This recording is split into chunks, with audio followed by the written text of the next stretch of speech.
OpenAI just burned through $9 billion to make $4 billion in revenue. That's losing $2.25 for every dollar they bring in. Now, Sam Altman claimed just in January of this year, so only like 7 months ago, that they know how to build AGI, right? And that's a quote, but then completely botched the GPT-5 launch so badly that they had to bring back the old model within days. Users are literally using ChatGPT to discuss ending their lives, while OpenAI counts their billions of dollars. So after a lot of years in software development, I've seen plenty of tech bubbles, but this one's a bit different because they're literally asking for trillions while admitting they have no path to profitability at best until 2029, but even that's questionable. Today I'm exposing a bunch of shocking signs that OpenAI's house of cards is collapsing faster than you think. So we're going to dive into this and go through this today.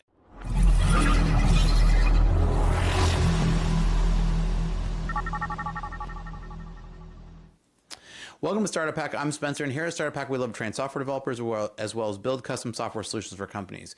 With over a decade of executive leadership as a fractional CTO and 25 years in software development, I've mastered transforming tech teams and products. So the AI emperor has no clothes, and Sam Altman just admitted it. While claiming that they can build AGI less than 7 months ago, now they can't even keep their chatbot from feeling like an overworked secretary. So I'm going to dive into why OpenAI's collapse might be take the entire AI industry down with it, and we've definitely seen some skittish stock over the last couple of days. So let's jump into some of these articles here and go through some of these. Now, this is an article from about a month ago, but I kind of wanted to just cover this really quickly because it says OpenAI may be in major trouble financially. And quote, I hypothesize a kind of subprime AI crisis brewing, right? Since OpenAI unleashed ChatGPT on the world 2.5 years ago, the company has operated at a substantial financial loss. So I talked about at the beginning, every dollar requires $2.25. So despite having raised at least $60.9 billion in private funding since ChatGPT's public launch, OpenAI is leaking billions of dollars every year. In 2024, for example, a tech startup lost $5 billion, right?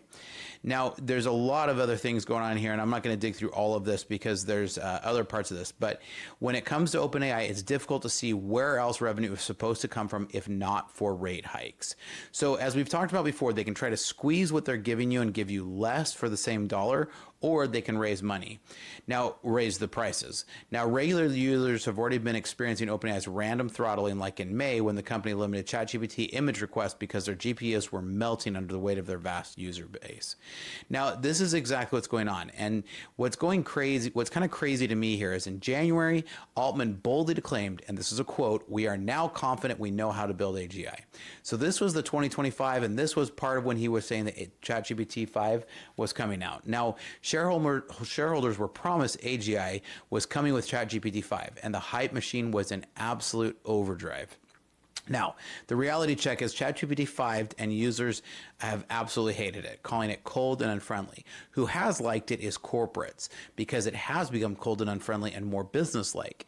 So the interesting play here is clearly they're playing to corporations. So even Altman himself has admitted, though, we totally screwed up. Now, I'm kind of trying to figure out exactly what Altman's play here. Like, I get why he would claim, false or not, I kind of understand his motivation, money, for claiming in January why they had a path to AGI, right? So completely false, but I kind of understand what they're doing here, right? CEO's job is to be their number one salesman. But now I'm trying to kind of figure out why he's admitting that these are collapsing. I don't know if he's trying to just give everybody a heads up so he can see, it'll be like, see, I told you. So I'm not really sure what his play here, but the model of ChatGPT 5 was so bad that they restored GPT 4.0 within days after users threatened mass cancellations. So true believers who thought AGI was near, well, they've been completely humiliated by this. Now, before you go any further, make sure you drop a comment down below because I want to hear what you guys think of OpenAI's claims and what you think their future is. And the best compliment you can give me is to leave a comment down below. So it's my favorite thing, and we make sure we answer all of them. So check them out down below. So leave a comment down below. Now, new data shows that ChatGPT usage plummets 54% during the summer months when students are on break. This usage peaks during final seasons at 97.4 billion tokens per day, then crashes once school goes out. So weekends usually drop significantly, almost like homework doesn't get assigned on Saturdays. So if you don't believe me, check out this post post, which is actually from, he's using their own graphs here, and this particular individual is calling it Cheat GPT. He says, collapse in OpenAI usage shows its peak are connected to high school and university students using GPT to cheat at homework and essays. So from here, we shall call it Cheat GPT. And if you look at this, you can see that right around the end of May, right when finals are, we see the peak run up, right here in this portion, toward the end of May, we see the peak. You can see the drops every weekend, right? And then we see the absolute plummet from the peak of almost 100 billion tokens down to almost a quarter of the usage. So when they're talking about these numbers, they're talking about those numbers they're telling you in May, when everybody's going to use it for cheating on all their finals and stuff. So, and again, this is OpenAI's. Like, this is actually an OpenAI's own graph. This is not like something made up. So, I mean, we can definitely see that Open Router's data reveals that the pattern, it's not a productivity tool, it's a homework machine. Education disruption turns out to be a mass scale academic dishonesty. The real product market fit is helping students avoid actually having to learn anything. Now, this is a problem that I'm getting. I'm interviewing registered apprentices. So we actually provide a registered apprentice program where we hire students from Utah and Idaho. Those are currently the states that are supporting our program. And we hire them, train them to become full-stack software developers, and then place them into our development teams to work with clients. It's a great model. We've built out lots of great people over the years doing this model, and we're continuing to really ramp this up. Now, the interesting thing about this is as I'm doing these interviews, I frequently get people who've come through with a degree, and I'm asking them basic questions, like basic questions, and they're not passing them. And I can clearly see these folks have not learned anything. Then the irony is I find a lot of people who have been self-taught with no degree, and I grab them and they're amazing software developers. And so it's been kind of a little disconcerting, and seeing a chart like this makes me really concerned for the future of university education. Now, ChatGPT actively engages with users discussing suicide without proper safeguards. OpenAI lets vulnerable people have therapy sessions with a chatbot that hallucinates. Proper leadership would immediately end these conversations and provide crisis hotline info. Instead, they're focused on raising billions of dollars while other users' mental health is at risk. This isn't just bad business, it's a complete derelict of duty of users. And I'm not the only one who's saying this. When your AI is literally giving harmful advice to people in crisis, maybe AGI isn't the priority, right? So let's switch over because I want to show you some of these examples here. So this is Jason from the All In podcast, right? So this is not any this guy has a lot more followers than I do. So but he's saying a complete derelict of duty of leadership at OpenAI to let customers engage in suicidal discussions on ChatGPT. Proper leadership, and these discussions give the person the contact information of a suicide hotline. Done. Some copy. ChatGPT is not designed to give accurate medical advice. So he's actually helping them and saying, here's what you should say. Instead, he gives this really horrible example where he's talking with somebody who's trying to actually thinking about committing, I have suicidal thoughts, and it starts talking to him and trying to help them to give you the capacity to heal, right? But they continue to talk to these, and instead he needs to be referred off to somebody. This is the problem. ChatGPT hallucinates. It's in nowhere near safe for them to be trusting this technology, which is basically at best a fancy pattern matching and autocorrect on steroids. Now, Altman says OpenAI will spend trillions of dollars on data centers. Yes, trillions. Currently burning $9 billion to generate $4 billion in revenue. And that math doesn't math to me, right? They're effectively losing $16 billion annually when you factor in real cloud costs. Now, Microsoft gave them a 75% discount on cloud services, right? Without it, they would already be dead in the water. That discount Microsoft gave was in a way of an investment to the company, but they're expected to lose $11 billion by 2026 while asking for more investment monies. And yet Silicon Valley keeps handing them this money, and they just keep following the Silicon Valley playbook, lose money faster to somehow make more money later. There's a FOMO from these VCs that they might miss out on the AGI, and Altman had them on the hook. But that's the biggest thing, is Altman is even changing his tone now. And this actually is a little scary for me, because I've been predicting this on the channel here for a while, but I'm actually a little scared to see this now, because I'm afraid of what's going to happen with the stock market, with an already kind of teetering market given jobs and everything right now. Now, the AI startup is in its total death spiral, right? Launch an overhyped product claiming that it'll revolutionize everything, like giving HCI. The product fails, right? Because what we've had here is hardly any upgrade from GPT-3 to GPT-5. Yes, they've plugged in a lot of other things. It can search the internet, it can do some other things, and it can do it quickly for you. I get that. But the algorithms themselves have not improved that much. But what do? They raise more money on insane valuations while losing billions of dollars, rinse and repeat until investors finally wake up. Well, we're totally at step number 3 right now. The exact pattern is killed hundreds of companies in the dot-com bust. Now, if your company doesn't have real solutions and needs help to get some of your systems connected, reach out to us, because here at Startup Pack, our specialty is connecting systems to help your company work to maximum efficiency. So check out startuppack.com/Spencer, because we have some awesome teams to help with this. Now, users are running for the exit right now. Only 0.96%, so less than 1% of users convert to paying customers. That's catastrophically bad. So 15.5 million paying users out of 1.5 billion claimed active users. And that math is brutal, right? Users complain that GPT-5 felt like it was talking to an overworked secretary, not an assistant. Social media exploded with people saying OpenAI took away my friend overnight. Now, I'll argue with that, that I'm kind of with Jason on the all-in part here, because I'm a little concerned with some of the connections that these people have to that. Even if 4.0 did disappear, which I've been warning on here, not to build either friendships or businesses on one of these algorithms.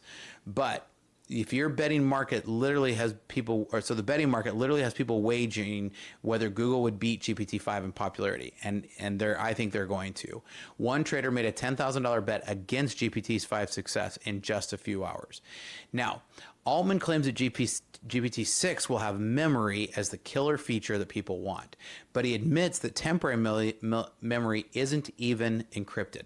Let's jump over to some of these articles and talk about what Sam Altman is talking about, because at the end here, I'm going to tell you some of the things that he's saying that are really concerning me, and this is when I see his tone really start to worry me, because I've been trying to figure out why Sam's been lying this whole time, and all of a sudden is starting to wake up and tell the truth a little bit. And one might say, well, he finally came to his senses, but that worries me, because he's been so calculated to this point. I don't understand what the motivation is here. But let's jump over to some of these other articles. So Altman says on GPT-6, people want memory. So Sam Altman says he wants future ChatGPT versions to let users define tone and personality. Now, first of all, that would actually mean that they have to actually be able to control the hallucinations, because right now they can't control what tone it gives at all. They can do some guardrails on it, but they can't control it because they can't control the hallucinations. But Altman called enhanced memory his favorite feature this year. Now, he says people want product features that require us to be able to understand them. Now, he goes on to say, and he didn't give a release date for his company's next artificial intelligence model, right? We just failed at 5, and he's already talking about 6 and making these insane promises for 6. Now, this is the part that I'm talking about, where the lies are going to continue and all that, and I get that. But he made clear that GPT-6 will be different and that it will arrive faster than the gap between 4 and 5. Now, first of all, I don't even believe that. That is a lie that he's telling the investors to hope they get there. That won't happen, because if they do it faster, it will just turn out worse, and it'll be even more of a flop than GPT-5 was, right? Now, he says he sees memory as the key factor for making GPT truly personal. People want memory, he said. People want product features that require us to be able to understand them. However, the dangerous part here is he said, while Altman called enhanced memory his favorite feature launch this year, he said there are privacy concerns. Particularly because temporary memory isn't encrypted. Now, we've seen over and over, Grok just got to spit out a whole bunch of public links. There's a lot, this has happened over and over again. Anthropic ran into this, like a lot of people do this. If this stuff isn't encrypted and people are talking to it about their deepest, darkest secrets, this is terrifying, right? Like, they're not following any of the current best practices because they're running so fast that they're just trying to just meet something for the next release. Now, this is the bigger concern. The models have already saturated the chat use case. They're not going to get any better at chat, is what he's saying here, right? Altman says they're not going to get much better, and maybe they're going to get worse. Now, if they're going to get worse at their best feature, which is the chat use case, I'm a little terrified at what they're sacrificing for that. But I mean, if it was privacy, then it might be a different discussion, but I don't think it is. I think that ultimately they are recognizing that the bubble is bursting and that problems are coming. And I think that this is really the next big thing that we're going to pivot to here, right? Because Sequoia Capital says Sequoia Capital says AI needs $600 billion in annual revenue just to justify current spending. Think about that for a minute.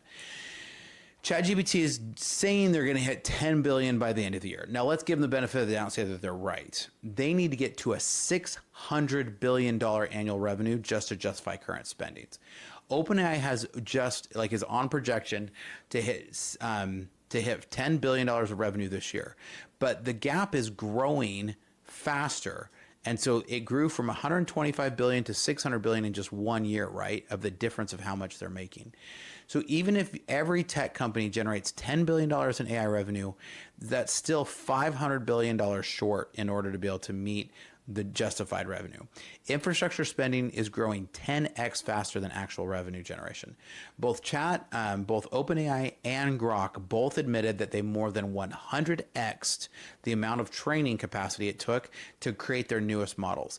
And yet GPT-5 got worse. They're saying Grok, and Musk says that Grok got 10% better. I'm going to give it a 2 to 5% better.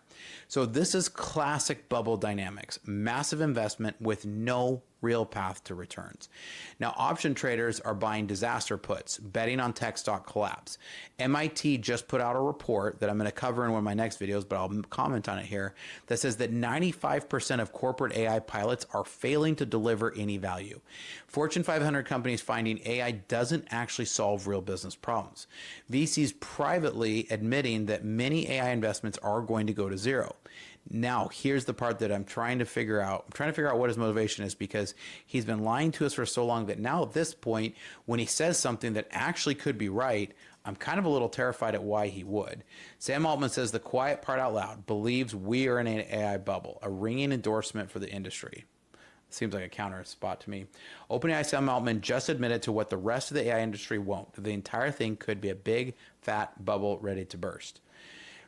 So when bubbles happen, this is a quote, when bubbles happen, smart people get overexcited about a kernel of truth, Altman told a small group of reporters on Thursday.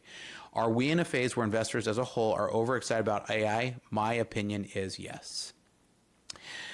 I'm trying to figure out why it is that he's been lying to us for years now, and all of a sudden wants us to see this, because this is the part that starts to really terrify me, is because normally if you know Sam's mouth is moving, that he's lying, but suddenly that he's actually telling the truth, it kind of concerns me, right? Because I'm a little unclear as to why he would be diving into this now, right? Now, this is the Sam Altman from 6 months ago, right? This was in January, okay?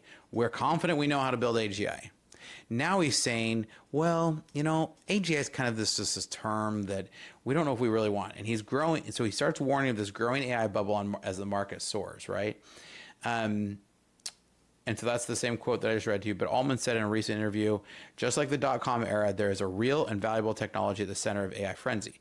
So he even starts to parallel the dot-com bubble burst.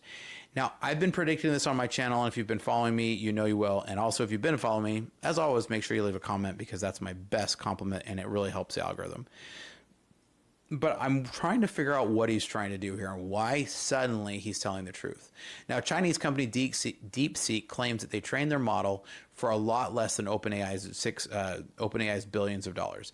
Google Gemini is beating ChatGPT in user preference tests, right? Open source models are catching up quickly without the massive burn rate. So I've done on my channel here, you can go back and watch them, but I've built out machines for less than $1,000 that will use some of the open source models that then run and would compete with ChatGPT, right? And even if it's within a fraction of percent, if I can build my own data, my own server, host it myself, and I show you how to do all of it here, then why would I go into giving all of my data, pumping it over to ChatGPT? Now, every major tech company building their own models, right? OpenAI's moat is evaporating quickly. Users have dozens of alternatives that work just as well for free. Now, the first move advantages is turned into the first mover disadvantage at this point. Now, again, if your company has systems that are disconnected, or you want to build real AI into some of your pipelines, not a fancy chatbot, right? But some real AI to connect some of your systems, reach out to us because I have lots of great software development teams here that can help you out with that. Check out startuphack.com/Spencer. Now, Altman himself admit that AI is a bubble, comparing it to the .com. But stock market gains entirely depend on 7 tech companies' AI promises. And that's why I'm starting to get a little concerned. Labor productivity growth is at just 1% despite this quote unquote AI revolution. Google, even at best, said that AI has helped at most 10% of their productivity.